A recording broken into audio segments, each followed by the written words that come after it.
El tema que vamos a revisar en este video es el de conjuntos. Empezaremos desde lo básico y así le vamos a ir aumentando de nivel. Entonces empezamos con las definiciones. Y un conjunto es una colección de elementos. ¿Qué pueden ser estos elementos? Pueden ser letras, pueden ser números, pueden ser vacas, pueden ser árboles. Hasta los mismos conjuntos pueden ser elementos de un propio conjunto. Si este conjunto es finito y no es muy grande, podemos describirlo por la lista de los elementos que hay en él. Por ejemplo, aquí podemos ver al conjunto A y al conjunto B. Siempre lo vamos a estar escribiendo o simbolizando entre llaves. Es la notación que se representa para conjuntos. Y cada elemento que tenga el conjunto lo vamos a estar separando por comas. El conjunto A tiene los elementos 1, 2, 3, 4 y el conjunto B, A, B, C. Esta forma de describir a los conjuntos, que es como una tipo forma de lista, se llama por extensión. Ahora, si tenemos conjuntos que son finitos muy grandes o incluso si son infinitos, podemos representarlos mediante una propiedad necesaria para ser miembros. ¿A qué se refiere? Por ejemplo, tenemos acá el conjunto C y el conjunto D, que en el caso del conjunto C lo leeríamos como el conjunto de las X tales que, esa barrita vertical significa tal que.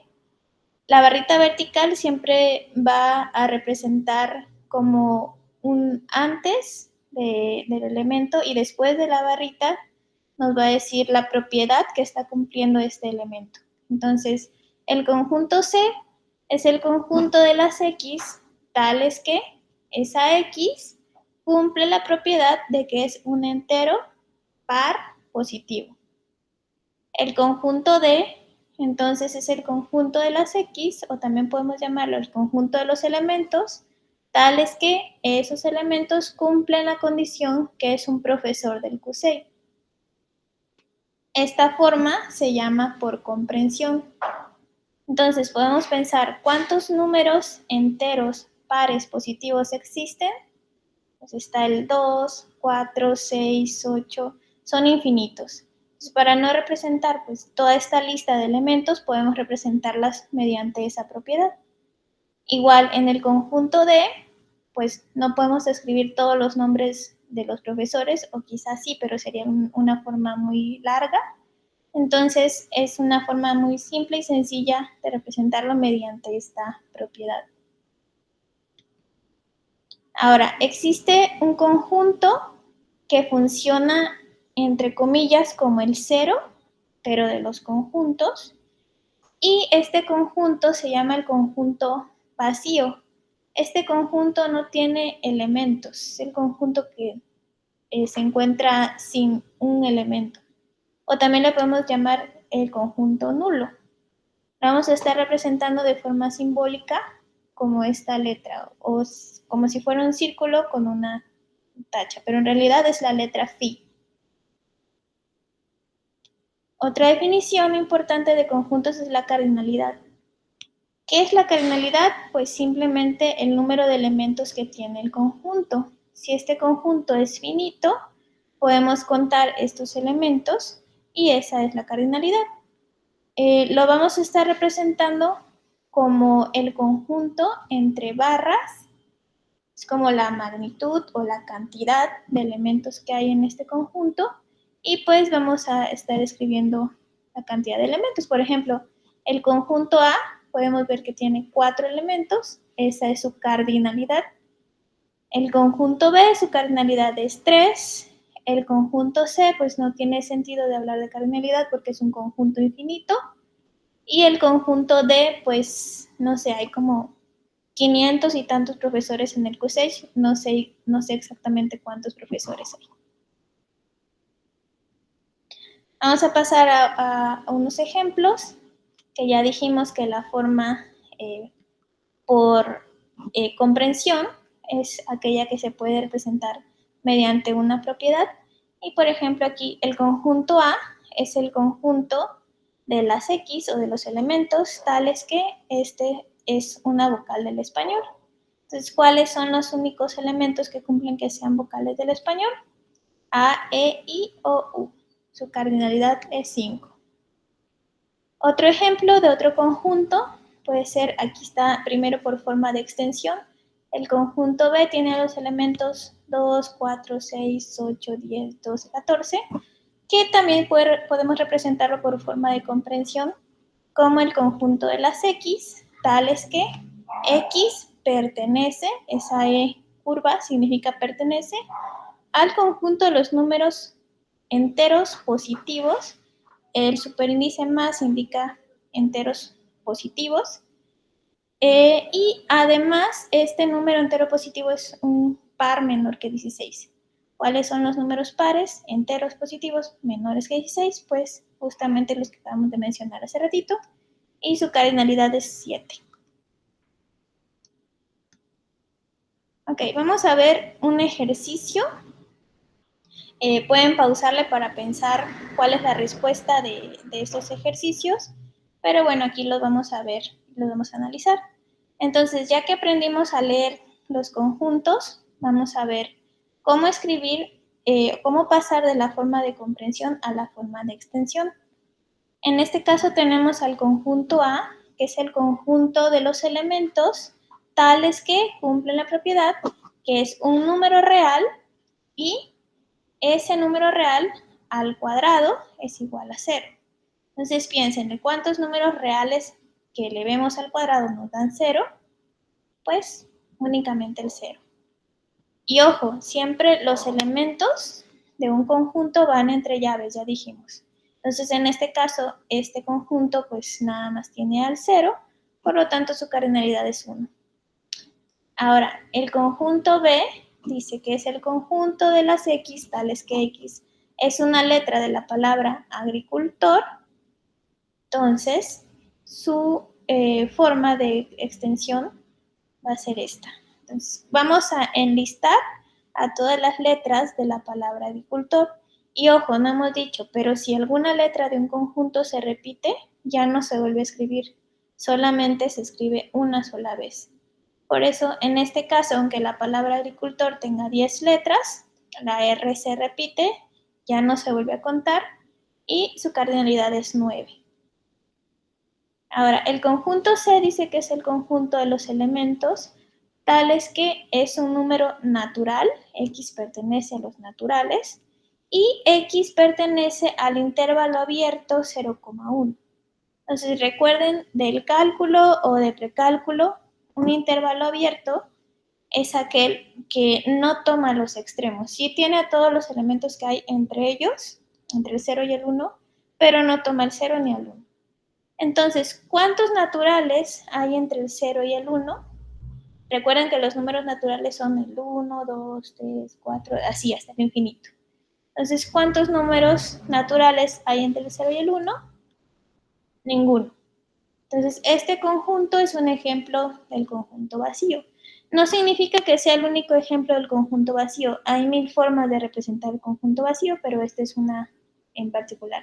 ¿Y cuántos elementos tiene el conjunto vacío? Ninguno.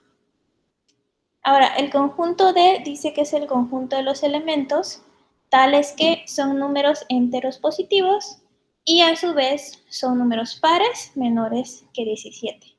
Entonces podemos pensar cuáles son estos, pues 2, 4, 6, 8, 10, 12, 14, 16. ¿Y cuántos hay? Pues hay 8. Entonces es un ejemplo de pasar de forma de comprensión a forma de extensión. Ok, vamos a seguir con otras definiciones y para hablar también de los diagramas de Venn.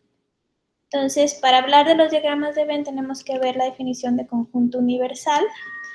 Y el conjunto universal es aquel gran conjunto al cual pertenecen todos los conjuntos. Entonces, los elementos de todos los conjuntos usualmente pertenecen a un gran conjunto fijo llamado el universal. En este caso, nosotros lo vamos a representar simbólicamente como una U mayúscula.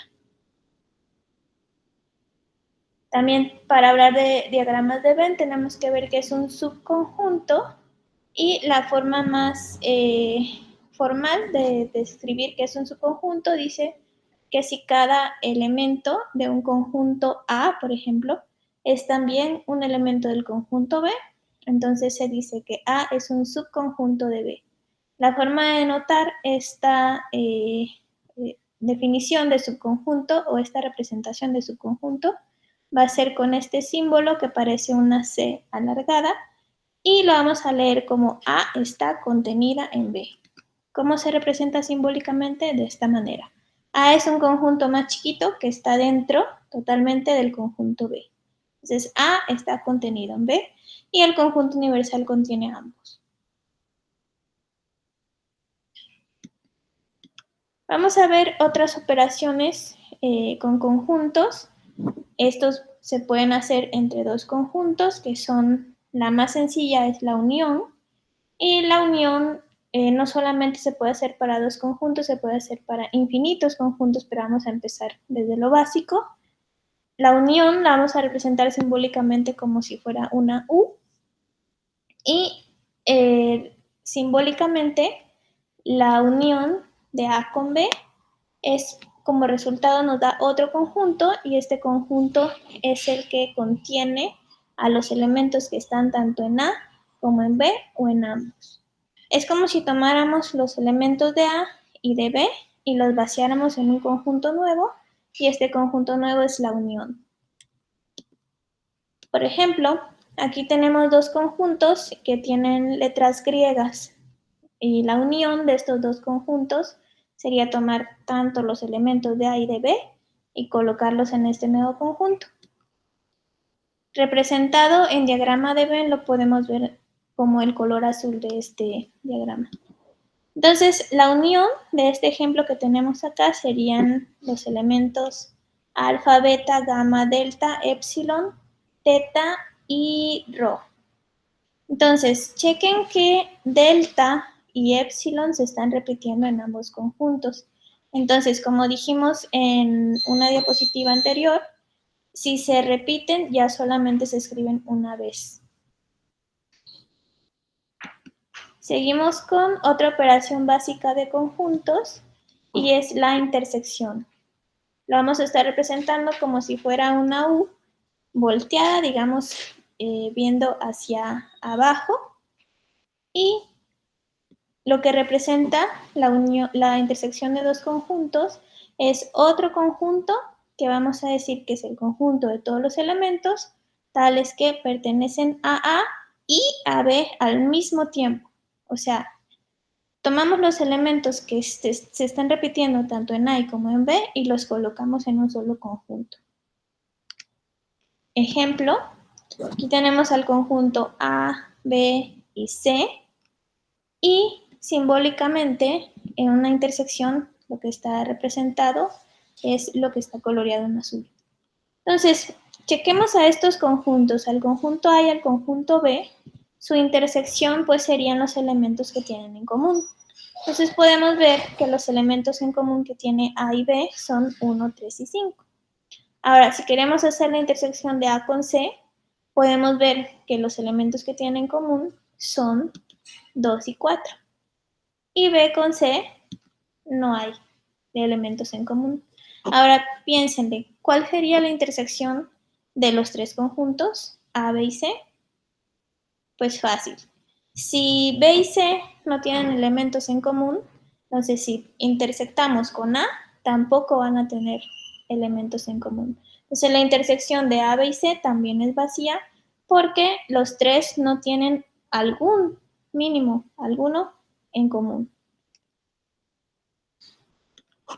Otra operación básica es la de diferencia.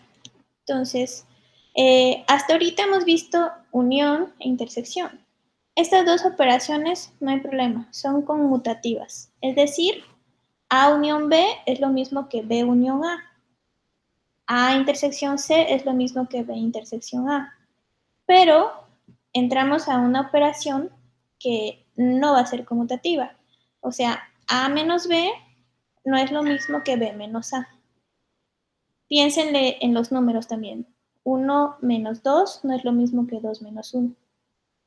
Entonces, simbólicamente, ¿qué es la diferencia? Pues la diferencia, vamos a empezar de A menos B, es otro conjunto de los elementos que pertenecen a A y que no pertenecen a B. Esa E curva tachada significa no pertenece. Ahora, simbólicamente, en diagrama de Venn, podemos representar que A menos B es lo coloreado en azul.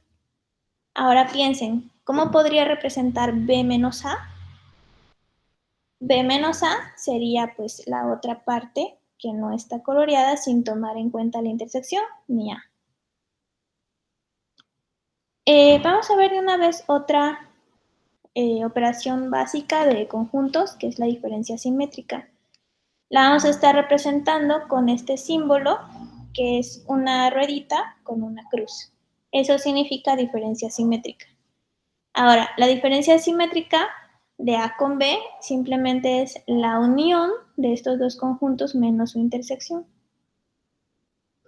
En diagrama de Venn podemos ver que la diferencia simétrica es lo que está coloreado en azul. O sea, lo que está en A y en B, pero no en su intersección. Veamos unos ejemplos fáciles. En este caso tenemos A menos B, que simplemente serían los elementos que están en A, quitándole los que tienen en común con B y los de B. Entonces, sería el conjunto que contiene al elemento C. La diferencia simétrica, pues, es la unión de A con B, quitándole la intersección. Entonces, vamos a quitarle los elementos que tienen en común y vamos a dejar los que no tienen en común de los dos. Entonces, sería el conjunto que contiene el elemento C y A. Ahora piensen, ¿cuál es la diferencia de B menos A? Recuerden que no es una operación conmutativa. A menos B no es lo mismo que B menos A. Entonces, B menos A sería el conjunto que contiene nada más el elemento E. Vamos a ver unos ejercicios, a ver qué tanto aprendieron de estas operaciones con conjuntos. Igual pueden ponerle pausa y hacerlo ustedes por aparte. Aquí ya vamos a ver la respuesta de una forma rápida. Entonces aquí tenemos dos conjuntos, A y B, muy fáciles, muy pequeñitos. Pero bueno, es fácil decir o es fácil checar que la unión de estos dos conjuntos es los elementos del 1 al 6. La intersección pues son los elementos que tienen en común y simplemente en común tienen al conjunto que tiene el elemento 5. Y A menos B sería 1, 2 y 3, el conjunto que contiene al 1 y el 2 y el 3. B menos A es este conjunto que tiene al 4 y al 6. Y podemos ver de los primeros dos puntitos cómo calcular rápidamente la diferencia simétrica y es la unión menos la intersección. Entonces, a la unión que tenemos arriba le vamos a quitar la intersección y pues la intersección solamente está el conjunto que contiene al 5. Entonces, la diferencia simétrica sería el 1, 2, 3, 4 y 6. Ahora, vamos a ver otras operaciones básicas que una de ellas nos va a dar como la introducción para el tema, que es muy importante en matemáticas discretas. Y bueno, vamos a empezar con el complemento de un conjunto.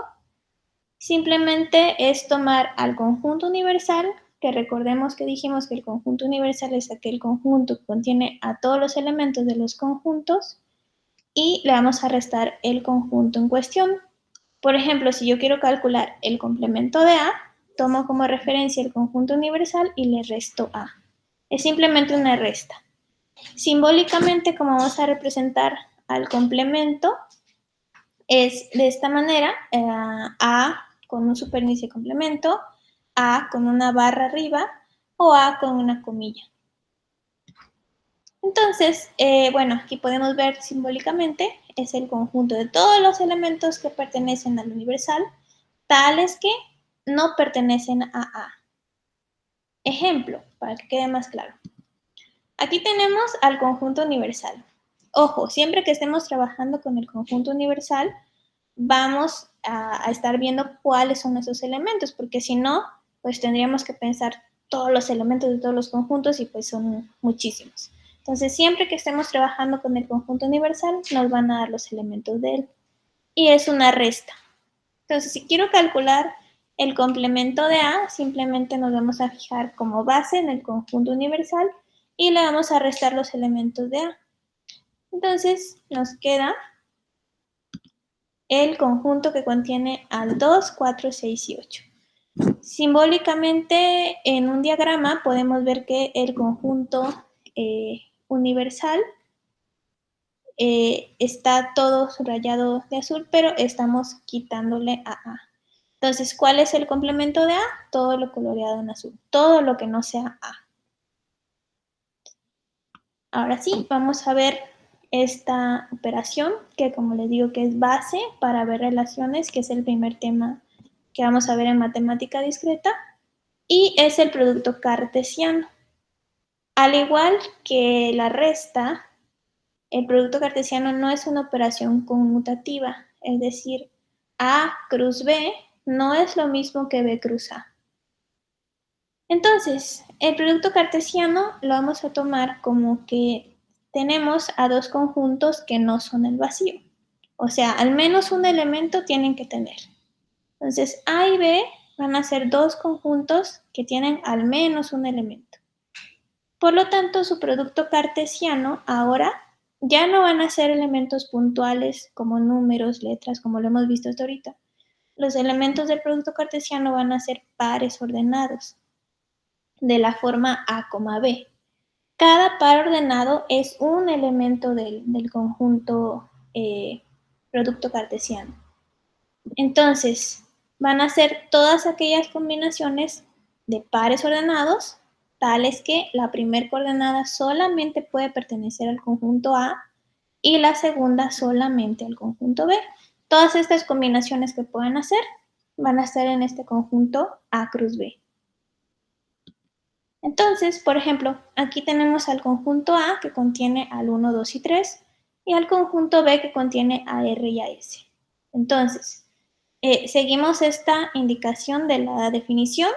En la primera coordenada solamente elementos de A y en la segunda solamente de B y todas las combinaciones que podamos hacer. Entonces, el 1 lo podemos combinar con la R, 1 con S, 2 con R, 2 con S, 3 con R, 3 con S. Entonces, quiere decir que este conjunto A cruz B tiene a 1, 2, 3, 4, 5, 6 elementos, 6 pares ordenados. Ahora, si queremos hacer el producto cartesiano B cruz A, dijimos que no es lo mismo. ¿Por qué? Porque ahora el elemento que aparece, el conjunto, perdón, que aparece primero es el conjunto B. Y vamos a hacer la operación con A. ¿Qué quiere decir? Que ahora en la primera coordenada solo van a haber elementos de B y en la segunda solo de A. Entonces piénsenle, pueden ponerle pausa para pensar cuáles son estos elementos que va a tener B cruz A, pero bueno, aquí lo vamos a ver rápido. Entonces, los elementos de B cruz A van a ser R con 1, R con 2, R con 3, S con 1, S con 2 y S con 3. También tienen 6 elementos. Cada elemento se cuenta como un par ordenado. Entonces pueden ver que no son lo mismo porque en la primera coordenada tenemos números de A cruz B y en la segunda coordenada de B cruz A tenemos letras. Ahora, para terminar este video, pueden ponerle pausa, como les digo, y resolver estos ejercicios en su cuaderno y nosotros aquí lo vamos a ver de una forma más rápida. Entonces, vamos a practicar el producto cruz, que lo acabamos de ver, y por definición dijimos que los elementos del producto cruz son pares ordenados. Y vamos a ver cuáles son los elementos de A cruz B. Entonces, aquí tenemos los elementos de A, que es 1 y 2, de B, que es A y B, y vamos a ir formando los pares ordenados. Entonces, 1 con A, 1 con B, 2 con A, 2 con B. A cruz B tiene una cardinalidad de 4. Por lo tanto, B cruz A también va a tener una cardinalidad de 4, pero los elementos van a ser A 1, B,2, A,2, B,1. Ojo, no importa el orden de los pares ordenados, lo que importa es el orden de las coordenadas. Entonces, por ejemplo, alguien podría haber dicho, no, pues voy a obtener el elemento A,1, A,2, B,1, B,2, y es lo mismo. En este caso estamos siguiendo otro orden, pero con que tengas a todos los elementos mencionados es suficiente. Ahora, vamos a ver A cruz C. Entonces, ¿cuántos elementos va a tener A cruz C? Pues podemos contar los elementos de A, que tiene 2, y a los elementos de C, que tiene 3. 2 por 3 son 6. Entonces vamos a tener 6 combinaciones, 6 pares ordenados, y son estas. 1 con beta, 1 con gamma, 1 con delta, 2 con beta, 2 con gamma, 2 con delta. Ahora, también podemos hacer la operación producto cartesiano con el mismo conjunto. En este caso, vamos a hacer el producto cruz de C consigo mismo. Como C tiene 3 elementos y vamos a hacer el producto consigo mismo, pues podemos hacer la multiplicación 3 por 3 y C cruz C va a tener 9 elementos. Entonces son todas las combinaciones que podamos hacer a pares. Entonces, beta con beta, beta con gamma, beta con delta, delta, gamma con gamma, gamma con beta, gamma con delta, delta con delta, delta con beta, delta con gamma. Si se repite algún elemento, recuerden que solamente se tiene que escribir una vez. Ahora, ¿qué pasaría si yo quiero hacer el producto cruz de 3 conjuntos? Si el producto cruz o producto cartesiano de 2 conjuntos da como resultado elementos que son pares ordenados, entonces si tenemos 3 conjuntos, los elementos van a tener 3 coordenadas. Y en ese orden, en la primera coordenada solo elementos de A, en la segunda solo de B y en la tercera solo de C. Y pues vamos a ver cuántos elementos tiene este conjunto. Entonces vamos a hacer estas combinaciones. 1 con A y beta, 1 con A y gamma, 1 con A y delta, 2 con A y beta, o sea, todas las combinaciones que podamos hacer a pares. Y en ese orden. Aquí los podemos ver. En este resultado de las operaciones podemos ver que tiene 1, 2, 3, 4, 5, 6, 12. 12 elementos. ¿Por qué 12? Porque A tiene 2, B tiene 2, 2 por 2, 4, C tiene 3, 4 por 3, 12. Entonces aquí están todas las combinaciones y ojo, es muy importante respetar que en la primera coordenada solo elementos de A, segunda solo de B y tercera solo de C. Ok chicos, espero que les haya servido este video. Son operaciones básicas de conjuntos que nos van a servir mucho en la introducción del tema de relaciones.